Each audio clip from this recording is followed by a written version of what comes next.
بسم اللہ الرحمن الرحیم.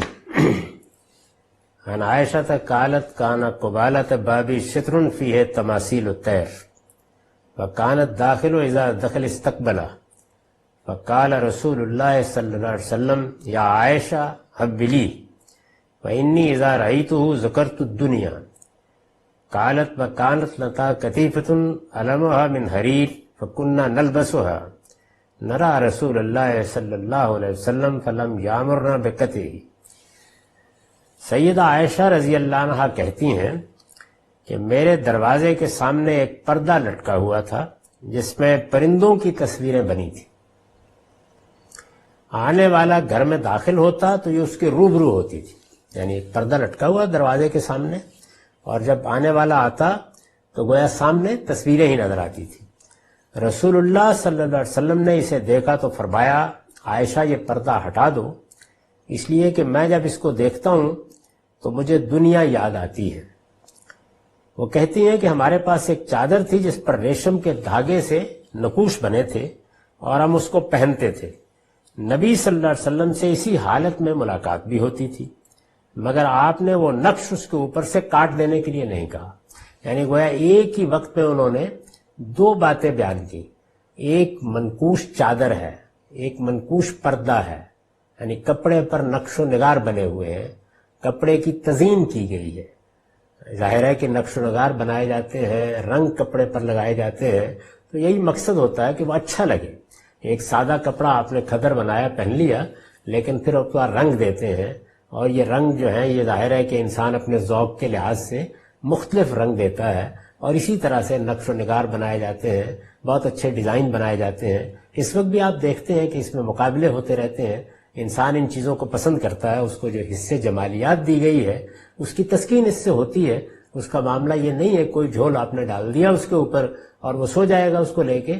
وہ یہ جانتا ہے کہ اگر اس کے سامنے کوئی غذا آئی ہے تو اس میں بھی کچھ تنوع پیدا ہو، اس میں بھی نئے نئے ذائقے تلاش کرتا ہے. یہی معاملہ گھروں کے معاملے میں، شہروں کے معاملے میں تزئین انسان کی ایک ضرورت ہے، اور یہ اس کے جمالیاتی احساس سے پیدا ہوتی ہے. اب یہ ہے کہ کپڑا ہے یا ایک چادر ہے اور ریشم کے دھاگے سے نقوش بنے ہوئے ہیں اس کے اوپر، یا اور کچھ نقوش ہیں اس نوعیت کے، تصویریں بنی ہوئی ہیں، سجایا بنایا گیا ہے. تو ایک جگہ پر رسالت میں آپ صلی اللہ علیہ وسلم نے اس کو دیکھا تو یہ فرمایا کہ اسے ہٹا دو، اس کو میں دیکھتا ہوں تو مجھے دنیا یاد آتی ہے.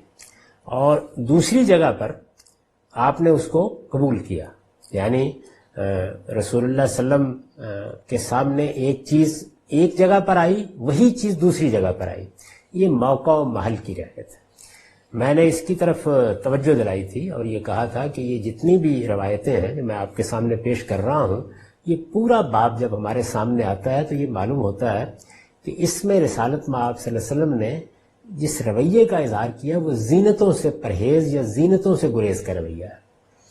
زینتوں سے پرہیز اور زینتوں سے گریز. میں نے اس کا محل بتایا کہ چونکہ اللہ کی کتاب قرآن مجید میں ہم کو متنبع کر کے بتا دیا گیا ہے کہ زینتیں ہمارے دین میں اللہ کی پیدا کردہ ایک نعمت کے طور پر دیکھی جاتی ہے، اور یہ اللہ تعالیٰ فرماتے ہیں میں نے پیدا ہی اہل ایمان کے لیے کی ہے. ان کو حرام قرار دینے کے اوپر بڑی سخت تنبیہ کی ہے. تو ظاہر ہے کہ رسالت میں آپ صلی اللہ علیہ وسلم کے ہاں یہ گریز یا پرہیز اس کا باعث کیا ہے؟ تو میں نے عرض کیا کہ اس کا باعث در حقیقت وہ حالات بنے ہیں. یعنی آپ پر ذمہ داری آ گئی ہے. آپ محض ایک داعی نہیں ہیں کہ آپ لوگوں کو خدا کا پیغام پہنچا رہے ہیں. آپ کی دعوت کو قبول کرنے والوں نے آپ کے ساتھ ہجرت کی ہے، ایک نظم حکومت بھی قائم ہو گیا، اس میں آخری ذمہ داری بھی آپ پر ہے. اور اب وہ لوگ ہیں کہ جو مہاجرین کی حیثیت سے کیمپ میں پڑے ہوئے ہیں، ان کے لیے کوئی بندوبست بھی نہیں ہوا. تو آپ نے گویا ان کو اپنا کنبہ سمجھ لیا اور اس کے بعد خود اپنی زندگی کے بارے میں ایک فیصلہ کیا، اور وہ یہ کہ اب آپ زینت کی کسی چیز کو قریب نہیں آنے دیں گے.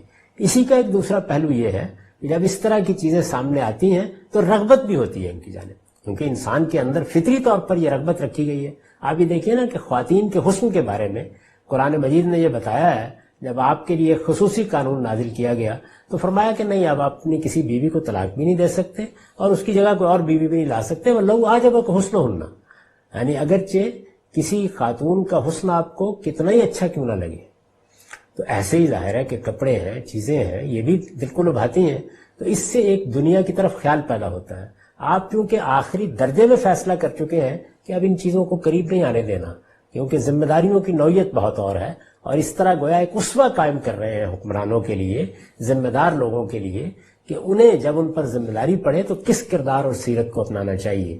تو اس پہلو سے آپ نے وہاں اس کو پسند نہیں کیا، لیکن ضرورت کے موقع پر استعمال کر لیا گیا، یعنی ظاہر ہے کہ ضرورتیں بالکل الگ چیز ہیں، اور یہ کسی قانونی تقسیم میں نہیں ہوتی، یعنی آدمی اپنے حالات کے لحاظ سے فیصلہ کرتا ہے۔ تو ایک جگہ آپ نے ہٹانے کے لیے ہدایت کر دی، اور پھر وہ اس کے پیرلل، اس کے متوازی دوسرا پہلو بیان کرتی ہیں، اور یہ کہتی ہیں کہ دیکھیے وہاں رسالت میں آپ صلی اللہ علیہ وسلم نے اس پر کوئی اعتراض نہیں کیا۔ اس پر میں نے ایک نوٹ یہاں لکھا ہے، یعنی اصل مسئلہ نقوش اور تصویروں کا نہیں۔ یہاں پر بھی جیسے کہ عام طور پر لوگ خیال کر لیتے ہیں تصویریں حرام ہیں، حلال ہیں، نقوش جائز ہیں، ناجائز ہیں، یہ مسئلہ زیر بحث نہیں، بلکہ محل استعمال کا تھا۔ یعنی اصل مسئلہ نقوش اور تصویروں کا نہیں بلکہ محل استعمال کا تھا۔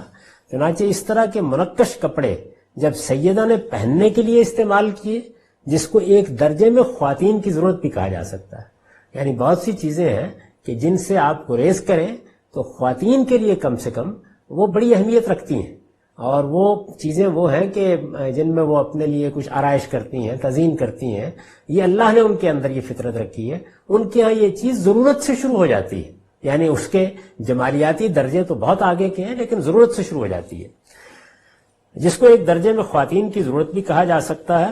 تو آپ نے اس پر کوئی اعتراض نہیں کیا۔ پھر یہ بات بھی واضح رہنی چاہیے کہ زینتوں سے پرہیز کا یہ معاملہ کوئی قانونی چیز نہیں تھی، یعنی ایسے نہیں ہے کہ رسالت میں آپ صلی اللہ علیہ وسلم نے اس معاملے میں یہ طے کر لیا تو اب اس کے بعد قانونی طریقے سے کوئی فقیہ بیٹھ کر یہ فیصلہ کرے گا کہ کہاں کرنا ہے کہاں نہیں کرنا ہے۔ یعنی ایک آپ نے اپنے اوپر خود پابندی لگائی اور اس سے ایک رویہ وجود میں آیا، اس کا فیصلہ بھی آپ ہی کرتے ہیں۔ چنانچہ اس میں کوئی معنی نہیں تھا کہ موقع و محل کے لحاظ سے آپ کسی چیز کو ہٹانے پر اصرار کریں اور کسی چیز کو گوارا کر لیں، یعنی اس طرح کی چیزوں میں ظاہر ہے یہی ہوتا ہے۔ پھر یہ کہ کسی چیز کو آپ دوسرے کے لیے گوارا کرتے ہیں، اپنے لیے نہیں پسند کرتے۔ آگے آئیں گی روایتیں جس میں ایسی کوئی چیز آپ نے اپنے گھر سے ہٹانے کے لیے کہا اور یہ نہیں کہا کہ اس کو اٹھا کے پھینک دو، کہا فلاں کے یہاں بھیج دو، فلاں کو دے دو۔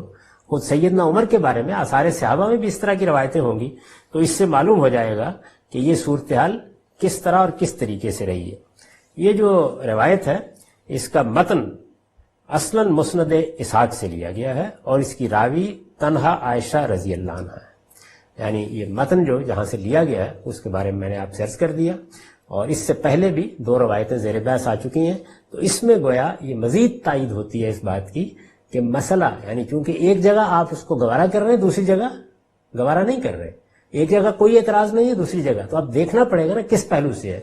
تو میں نے یہ اصول کے طور پر بتانے کی کوشش کی، اور تمام روایات کے درس میں یا ان کو سمجھنے میں اس کو ملحوظ رکھیے کہ روایتیں اطلاقی ہوتی ہیں، یعنی کسی صورتحال کو سامنے رکھ کر کوئی کام کیا گیا ہوتا ہے، کوئی بات کہی گئی ہوتی ہے، اس کو راوی لوگ آگے بیان کر دیتے ہیں، یعنی اپنے شوق سے ذوق سے۔ یہ جو صحابہ کرام کی ایک بڑی جماعت اس معاملے میں احتیاط کرتی تھی آخری درجے میں، اس کی وجہ یہی تھی کہ موقع و محل کو بھی بیان کیجئے، پھر ایک پوری تقریر کیجئے، معلوم نہیں دوسرا اس کو کتنا عکس کرے گا، کتنی لوگوں تک پہنچے گی۔ تو ان ساری چیزوں کا لحاظ کر کے نہ صرف یہ کہ انہوں نے احتیاط کی، اب جو بیان ہو گئی ہیں تو ان کو ہم کو سمجھنا بھی اسی پہلو سے چاہیے۔ قرآن مجید سے پہلے وہ فریم طے کر لینا چاہیے جس کے اندر وہ مضمون آئے گا، اس کے بعد جو تخصیصات اس کے لازمی نتیجے کے طور پر پیدا ہو جائیں گی وہ بیان کرنی چاہیے، پھر سارے باب کو سامنے رکھ کے اس کو دیکھنا چاہیے۔ ورنہ ہوگا کیا؟ ہوگا یہ کہ پھر آپ حرمتوں کی ایک فہرست بنائیں گے اور زمانہ ان تمام حرمتوں کو اٹھا کے پھینک دے گا۔ تصویر کے معاملے میں اس وقت یہی ہو رہا ہے۔ یہ چونکہ ایک بڑا اہم باب ہے تو اس وجہ سے دیکھتے جائیے کہ اس میں کس طرح سے خود روایتوں کے اندر سے بھی بات واضح ہوتی چلی جائے گی۔ وآخر دعوانا الحمدللہ رب العالمین۔